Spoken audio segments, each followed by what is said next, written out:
2 anos perdidos en todo o que ten que ver ca estación intermodal, coa DAR, coa ampliación da autoestrada AP9 ao seu paso por Santiago, da execución dos compromisos de novos centros de saúde en Conxo e Galeras, de definición de usos da vella terminal aeroportuaria de Lavacolla, de concreción do paso inferior de Conxo, do desbordamento da entrada ao polígono do Tambre, de avance no que era o plan espacial das Bañas da Sar, de avance na política de aumento da rede de abastecemento e saneamento e un longo etcétera. Soamente o Parque de Ramírez e o radar do túnel da Galuresa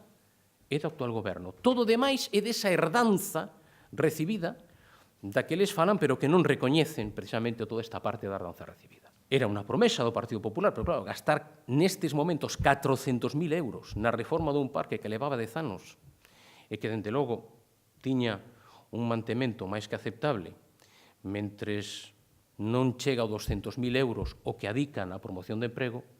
pois que queren que lles diga.